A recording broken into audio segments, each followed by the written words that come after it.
So this is the Evola, or the Nova, or whatever. Anyway, it's a DVX3155HD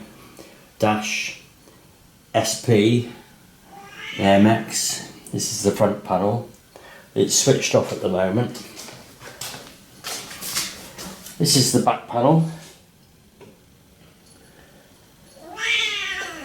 And this is my kitten. It makes a lot of noise. And I've given him a cardboard box.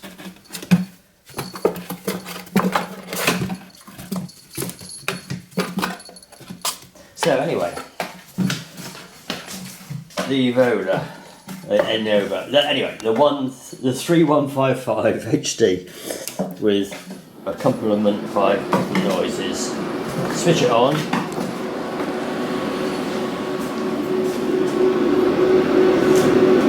Starting up.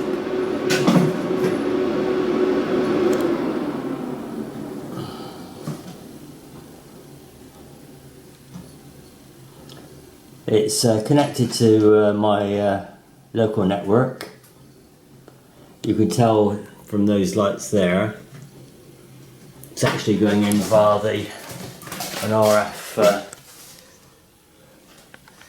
extender.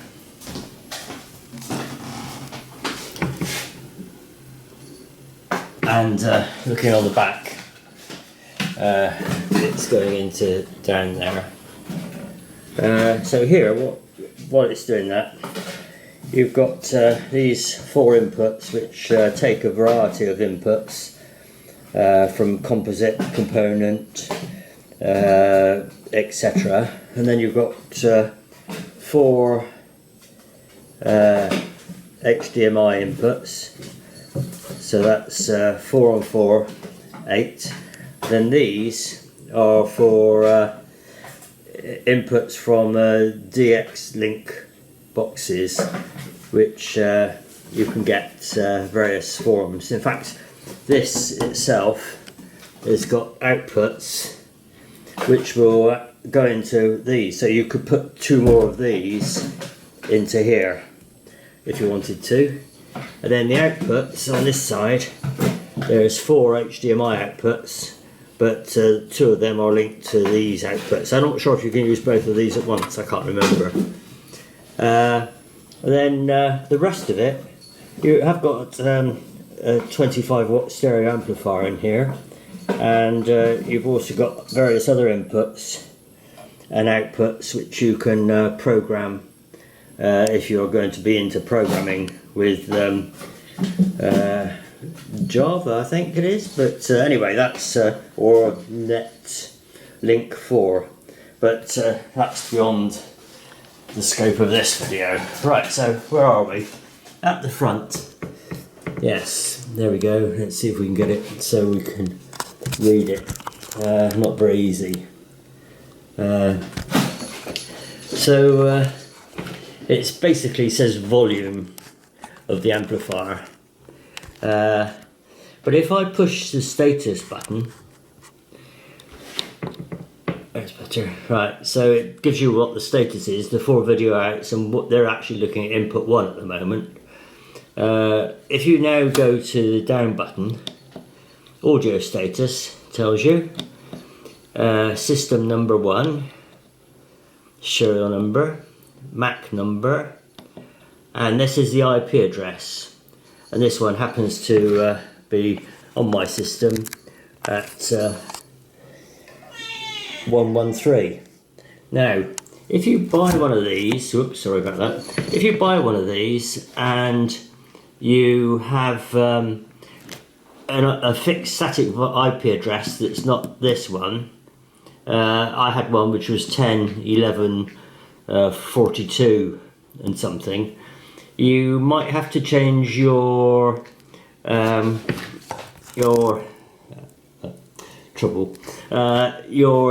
router at home, or home router, to the same IP address.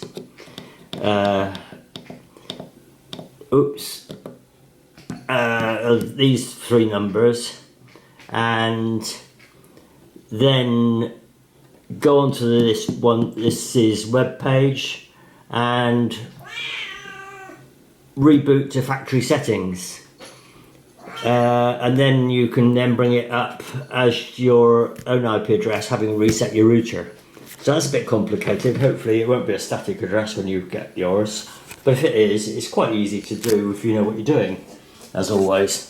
So now we go onto the computer and we search for that IP address.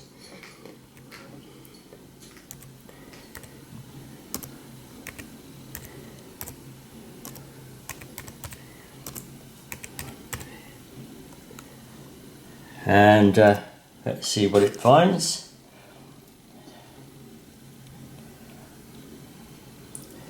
It's only come up with this. Now this you won't come up with, you'll come up with these won't be there, because it relies on the old ActiveX, which is no longer available. But what you can do, I think you can go to security. It's slow, don't expect it to be fast. And then I should have brought my other glasses, so there'll be a slight technical delay while I go and get my other glasses.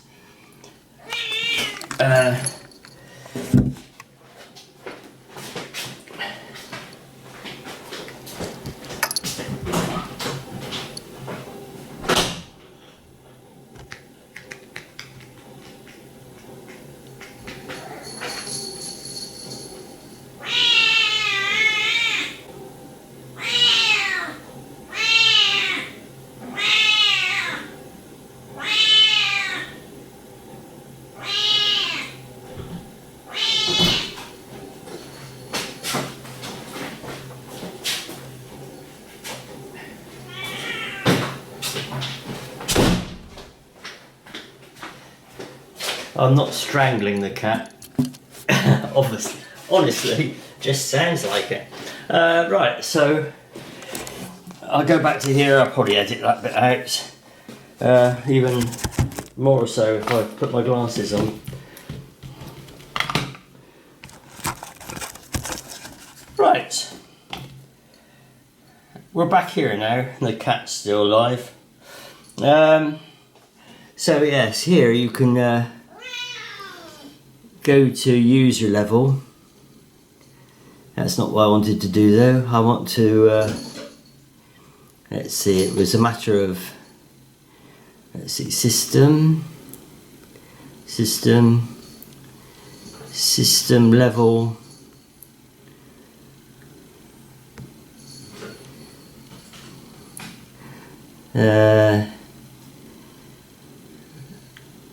oh, there you are, there we go. Reset to factory defaults. That's you want to get to if you had the static IP address and you want to reset it. It might be worth doing that anyway. Anyway, I don't want to do that because I've already done all that. So it's system, manage system, reset to factory defaults. Right, back to web control. It's a very slow update, but you're not worried about how slow this is because it's the HDMI switching and all comes good, the bit of this device you're looking for. Right, now I've uploaded these new web pages. Now to get to those, you download, oops, you don't have a cat stand on the on the computer for a start. Right, let's just stop him doing that.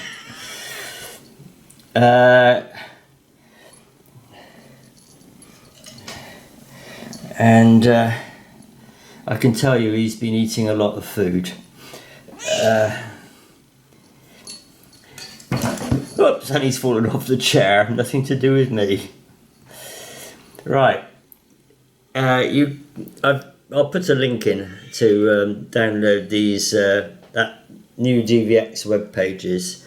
So you when you download it, it comes as a compressed file,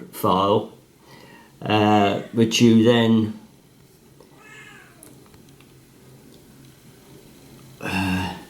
extract all. Extract all takes a little while, but I'll show you extracting.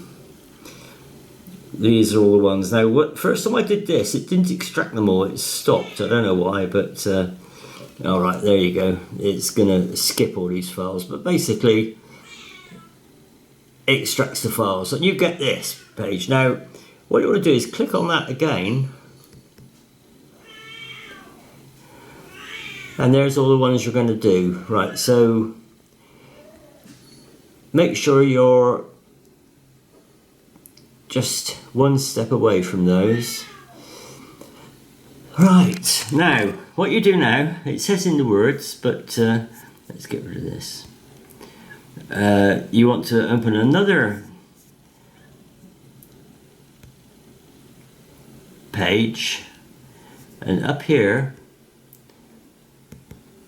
you want to go, as it already says,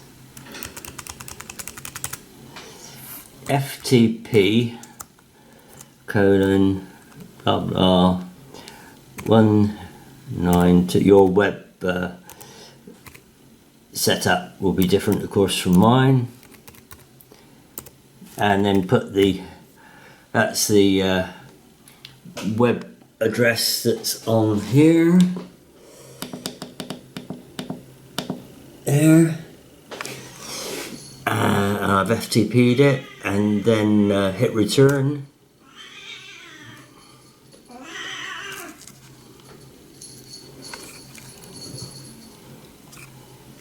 Did I hit return?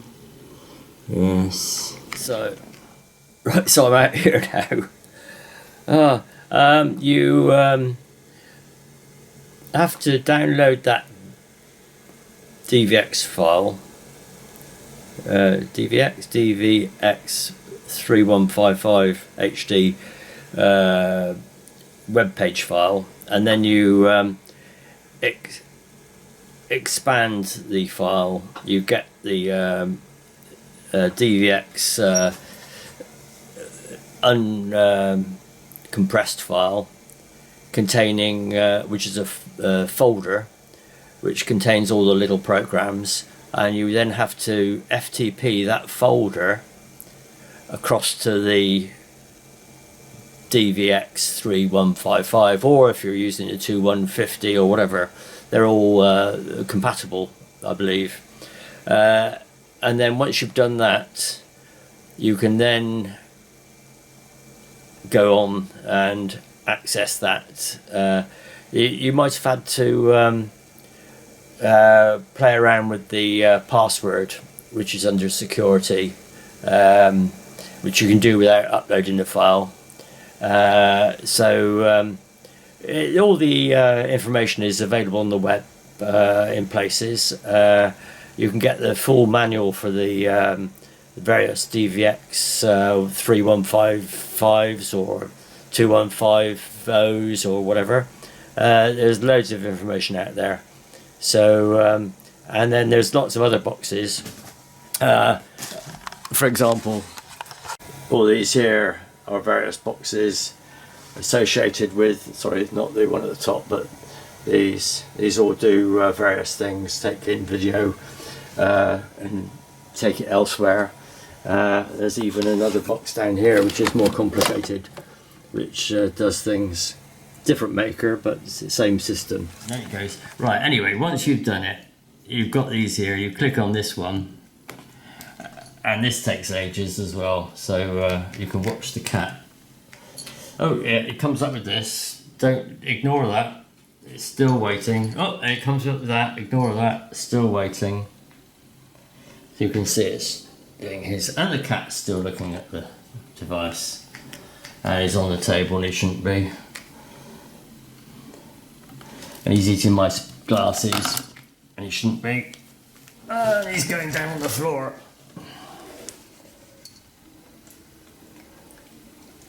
and we're still waiting, and it's doing things.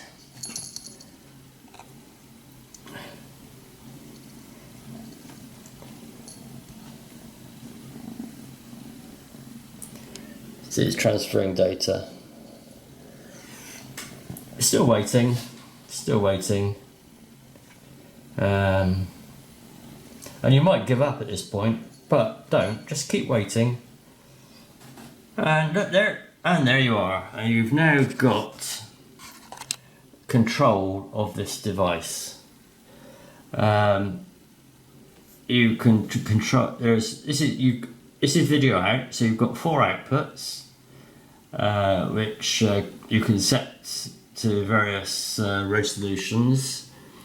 For example, 2 is set to that resolution. You can then select what output you want, what output resolution you want. You can alter the aspect ratio. I have got a cat sitting on my arm at the moment I'm holding the camera with, so you can alter the all the bits about that video. So you've got 4 of these you can alter. Then you can get a test pattern. You've got choice of all these test patterns and 3 logos which you can upload. So you've got your logos here you can upload from the computer. You've got an on-screen display you can put on the computer, and you can blank color or logo. You can mute the video, which I presume is video off, or you can freeze the video. The scaling is auto manual bypass, so that's the video page, and you can copy from output 1 you can copy from 2, etc. And if you've got on output 2 you can copy from 1 or 3 or 4. Right, then you've got audio. This is audio out, 4 outputs obviously, and you can output volume, balance, sync delay, and where you get the HDMI output source from, and you've got 4 pass-through off for 4 analog outs. You've got output format, stereo or mono. You've got a tone generator. You can generate all these tones of pink noise, white noise, and then you've got a 10-band parametric equalizer. You've got input ducking, or if you like, which is like anyway, you've got 2 mic inputs as well, and then these are all outputs. So you can go back to video, and you've got video in. You've got 10 inputs. You can alter the source name. You can say which format they are. On the big inputs, and you can get leads that have got these made up already. They don't have to be VGA, they can be HDMI, for example. Resolution, auto manual. You can state which resolution you want on the input to all those. You can set all the video settings, the VGA settings, HDCP compliance, and then you can select to send it to which output as well from here. Audio, you had audio ins, and then you've got these come up obviously similar to the other ones, but you've got 4 extra ones because you've got 4 audio inputs. Compression you can set up, microphone mode, microphone adjustment, equalizer, gating, limiter, compression, and you've got a equalizer on that as well. System. Right here you can actually see what it is, and you can alter it. You can do various things here, and you've got all the things here about it as well. Right, so that's quite intense, and that returns you to the old display. So that's the a brief guide, and that's the cat. So hope that helps. Now the place to look for these things, I did give a web link on the BATC forum, and it gives you how to do it again, using the FTP to download the program that does this to that, and replace the old Adobe ActiveX control page, which won't work anymore. So hopefully that's helpful. And here's the cat. Did you like that? Did you understand it? No? Did you? Was it useful? Hey? Okay. Oh, that's the end.